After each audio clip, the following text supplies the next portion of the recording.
Hello, everyone. This is Essie, the homeless woman. I am so glad to be back making videos. I worked 5 days.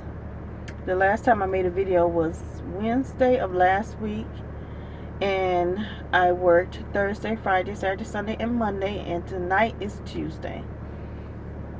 So I hope everybody is doing good. I miss you guys' comments and replying back to your comments.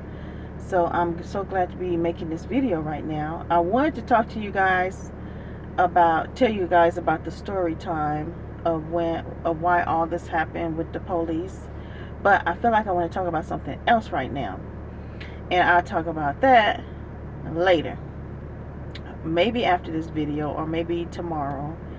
Um, the reason why I'm holding this paper paper towel is because my cell phone is so weird. It would be dark if I don't hold something white. And I had this in my hand like this, my last video. But watch when I take it away. See how dark it got? It's so strange. So that's why this is in my hand. um, I'm going on a women's retreat on Thursday. My mother and a group of women. It's a church. They have it every year. So this is my first time going.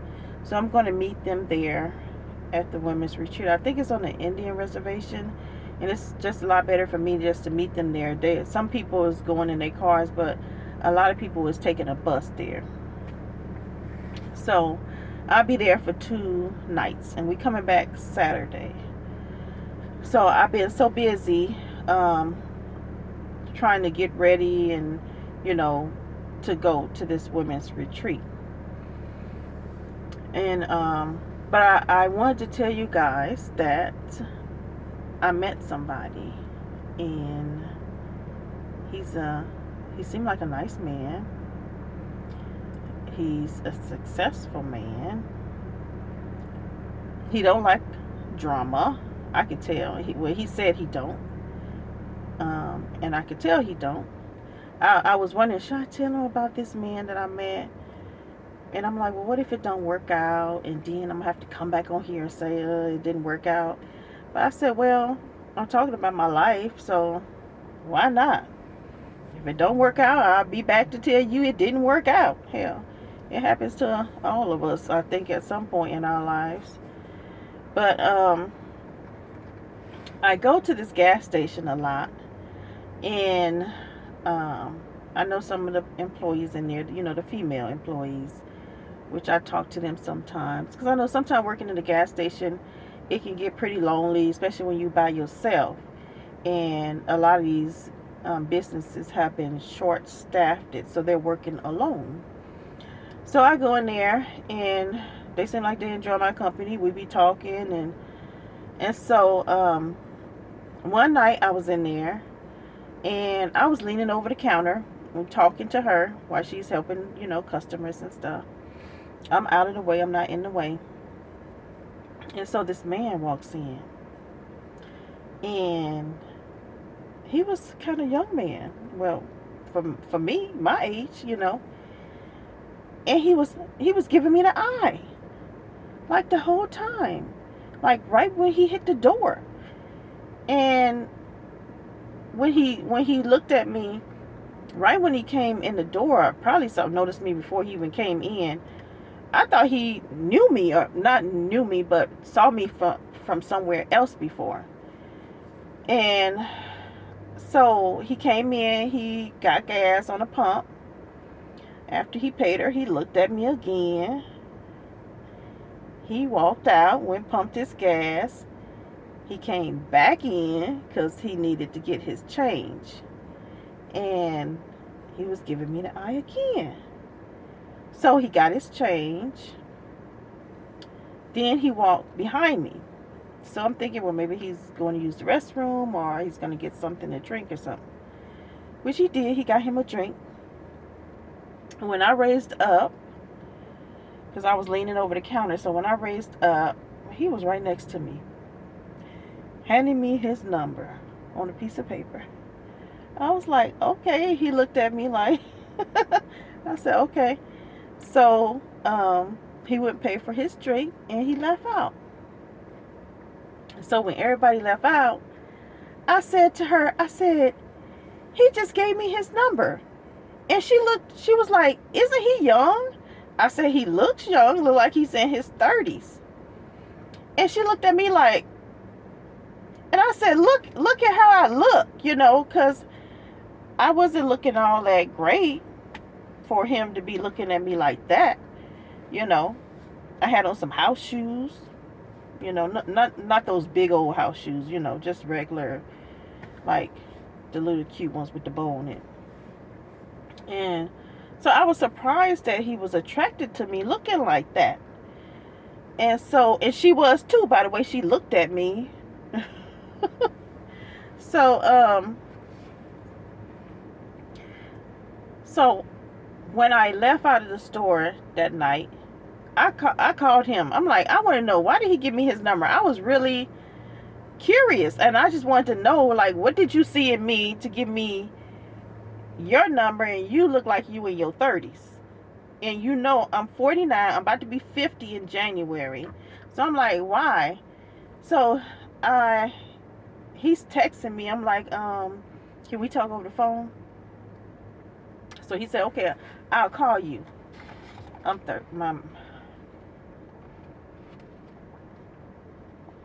got my AC on, and the air is going right in my mouth, drying out my mouth. We've been having these heat waves in California, and right now it's 86, and it's 11 o'clock p.m. So I'm gonna move this air. So he called me, and we talked, and I asked him how old he is. He said he's 39. And I'm like, okay, you 10 years. I'm thinking to myself, he's 10 years younger than me. So I said to him, how old do you think I am? And he said, well, the way you're talking, you must be older than what I think you is. And he said, I think you in your early 40s. And I said, no, I'm 49. And he was okay with that. So he said what attracted me to him was that I was very curvy and that I am natural, a natural woman. I said, oh, okay. And so I have seen him 2 times since we actually met in the gas station, since I saw him in the gas station. I've seen him twice outside of the gas station. And the thing that he keeps saying is, you're natural, you're natural. So I was like, before, and I'm talking mostly to women, but men, they can listen to it, comment, because I'm sure that you're going to give your opinion about what I'm about to say, the men, about what you like and stuff. But before I went natural, cut my perm off, because I used to have a perm in my hair, and I used to wear one of those little fake ponytails you put up there. Sometimes I wore wigs, and I saw 2 black women, and I really liked their natural hair. They had natural hair, and I really liked it, and I wanted to be natural. But I had never been natural before. So when I was a kid and my mother was doing my hair, I didn't even know how to take care of my natural hair. And that's the shame, when the hair that grows out of your head is natural and you don't even know how to take care of it. So I started watching a lot of YouTube videos of black women with natural hair, and how they maintained it and how they took care of their hair, because eventually I wanted to cut my hair. So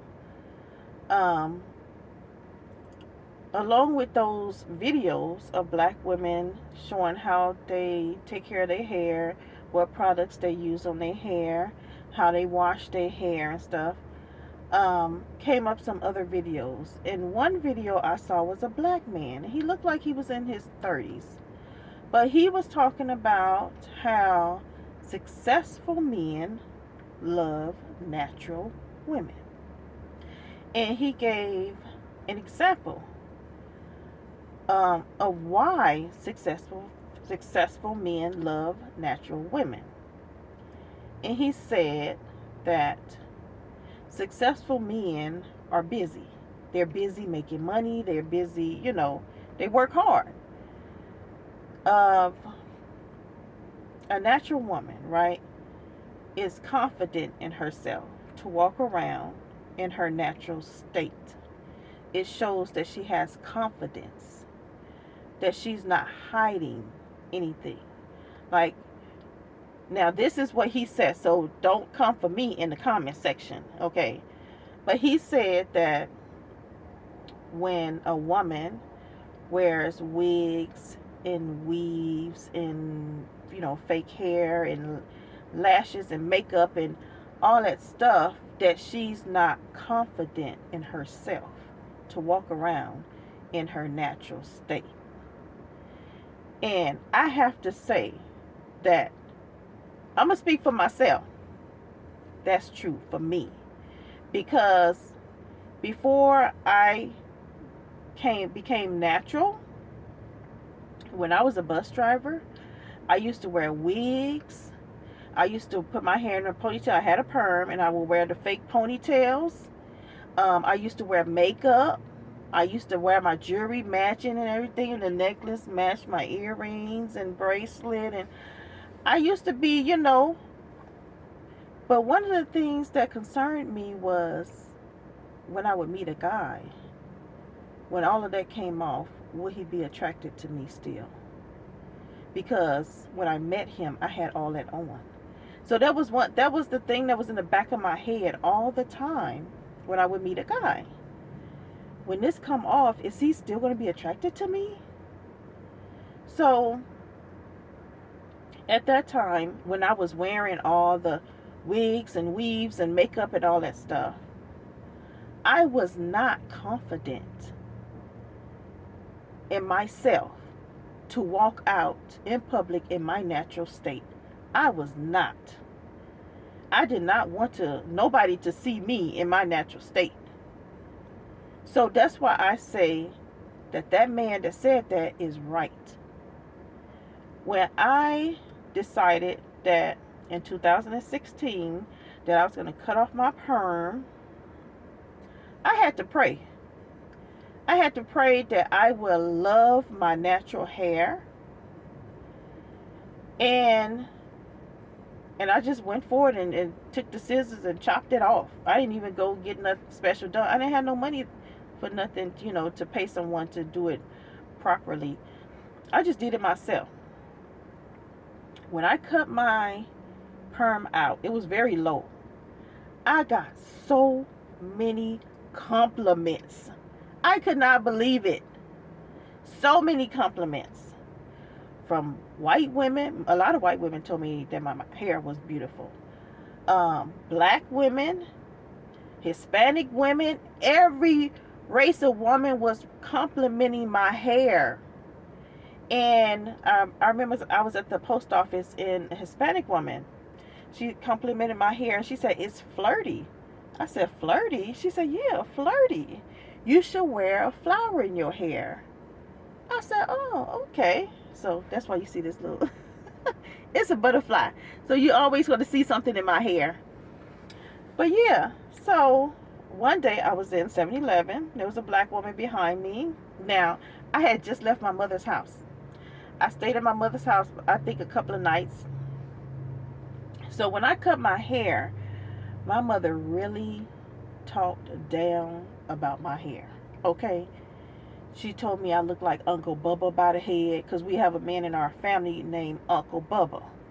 She would say, "You look like Uncle Bubba by the head.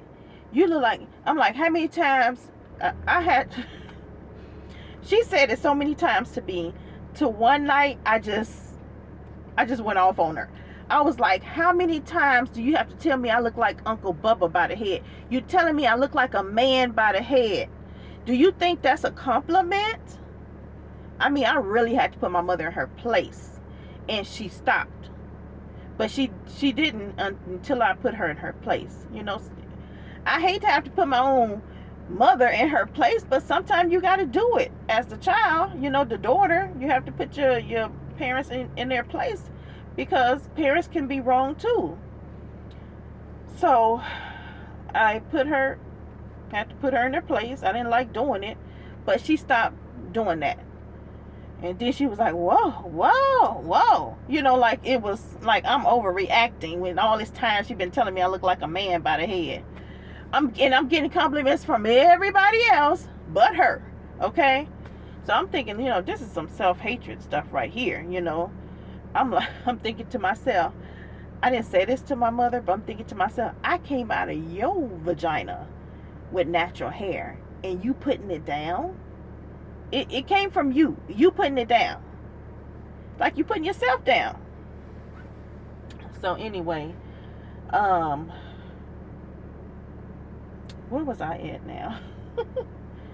So yeah, I was, that 2 days I had spent the night with my mother's house. She had put my hair down all that weekend. Oh, I like it the other way, and I like it the other way. And so after I came from over her house, and I hadn't put her in a place yet, but I was standing in 7-Eleven. There was a black woman standing behind me, and she said, your hair is so beautiful. She was like, it's beautiful. I was like, thank you. And it was just confirmation. You know, Yahweh, he know what I went through when I just left my mother's house, and how she put my hair down constantly. And then to have this black woman stand behind me and say that like she said it, you know, it was like, if Yahweh hadn't had so many people to tell me that my hair was beautiful, I probably would believe her and went back and permed it. So I'm glad Yahweh had so many people to tell me that my hair was beautiful. So when I got the shade, I did not listen to it. I wouldn't say I ignored it because it's coming from my mother, but I didn't listen to it. So shortly after that, I put her in her place, and I will always tell her, oh yeah, this person said my hair is beautiful, and this person said my hair is beautiful, and she wouldn't say nothing. So okay, after I cut my hair and I was getting all these compliments and I was loving it, and then I'm like looking in the mirror, I'm like, I don't know about this gray. I don't know if I really like this gray in my hair. So I prayed. And I prayed to Yahweh that he would make me love my gray. And guess what? I started getting compliments about my gray hair. And they started saying, do you dye your hair like that? I said, no, this is natural. And they would say, it looked like your gray is sitting on top of the black. And I said, no, this is natural. I haven't dyed it. I was like, oh, I really like it. I'm like, thank you. So I just love my natural hair, and it's so much easier to maintain. I don't have to worry about putting a perm or touch up on my hair every 5 weeks. And when I will wear a perm in my hair and I will put my hair back in a ponytail, all you will see is just face. That's all you will see, face. You know, you would just see face. You wouldn't see no hair. But now that I wear my natural hair, like, you can see my hair. It's like a crown around my head. So now when I take pictures, it looks so much better because now I see hair, not just all face, you know, because it's straight back into a ponytail. So it's like an instant hairdo. I noticed that. I'm like, this is an instant hairdo. I don't have to go and pay all that money for someone to do my hair, especially now. Because prices for doing getting your hair done is a lot, and I heard that they charge an extra for just washing, and back in my day that go with it, you know. So um, I was watching a video today, and this woman and this man, they're married, and her husband is so handsome. Oh my God, so handsome. Every time I see him, I'll be like, damn. He is so handsome. And they're interracial marriage. And they made a short, and he was saying that he was showing pictures of before they met. He was in a club with all these different women, all these women on him, and he's taking pictures with him, and he was saying that he was young and handsome and successful. But when he saw his wife, he was like, that's the one. And she was natural. She did not have all this weaves and wigs and all that stuff. She was a natural woman. And that's what he said in the short, that she was natural. And so I did hear another man say that women that wears the weaves and the lashes and all that stuff, that they all look alike. It's like they are a clone of each other. They all look alike. And when a natural woman is around, she's different. It's kind of like, I guess, the Matrix, you know. You know how you see everybody look the same? Everybody look the same. But there's one natural woman in the bunch, and she just stands out because she don't look like everybody else. And so that's what the successful man wants, because he don't. Okay, they said women that wear all that stuff are insecure. They take a lot of attention. A successful man that's working and making moves and making money and all that stuff, he don't have time to cater to an insecure woman, stressing him out, asking for this and for that, worrying him. He don't have time for that. So natural woman, she's independent, she's confident, and she don't put the level of stress on him like that woman would, that is insecure about herself. And she's insecure because that's why she's covering herself up. She don't want her real self to be seen. So yeah, that's what I heard. So I just wanted to talk to you guys and tell you guys about that I met somebody, and that's what he was attracted to, that I'm natural. Now, he suggested that we go to coffee or dessert, and I told him I can't do all this dessert. You know, I'm 49 years old and I got high blood pressure, and so we can't go and have no dessert. We can't go to no ice. He wanted to go to a Mexican dessert place, and I know the one he wanted to go to, and I'm like, I can't go there. Mm-mm. We can go have coffee or something. So he seemed like he's okay with, you know, the things I said, like I can't have no dessert. He's okay with it. We talked about other things, personal things, and he said he was fine with that. So I will let you guys know how it go. But I really like him, and because he's different from any man that I've been out with. And that's one thing I noticed. He's different. And the thing about him, you know how when you text a man, they don't text you back right away. You get kind of mad. Like, is he with another woman? Is he living with another woman? And I feel like this man is in control. I feel like if we're is to go further, I would not have to worry about no baby mamas. because he's not going to put up with it. I can already see that in him. He's not going to put up with it. I wanted to, like, when I text him, because he's busy a lot. So when I text him, he don't text right away. So I said, well, whatever. I'll just wait for him to text. And eventually he get around to texting me. So I said, you know what? I'm not going to be like, where you at and what you doing and all this stuff, because even if I do that, if he don't want to tell me, he's not going to tell me. So I'm not going to be a headache to him before we hook up, because I know he don't like drama. He said it. He don't like drama. He don't want that. He's too busy for that. So I said, okay, well, I got to change my ways, because I can't do that to him. So I just wanted to tell you guys about that. I met somebody and I've been thinking about him a lot, and so I had to tell you about it. So I'll keep you posted of how that go.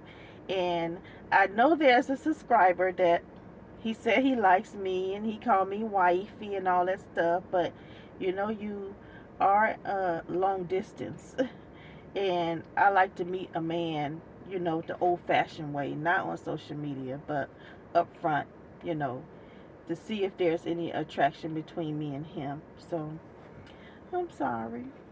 But I will talk to you guys in another video, and I hope you guys are doing good before it is cut off. All right. Bye.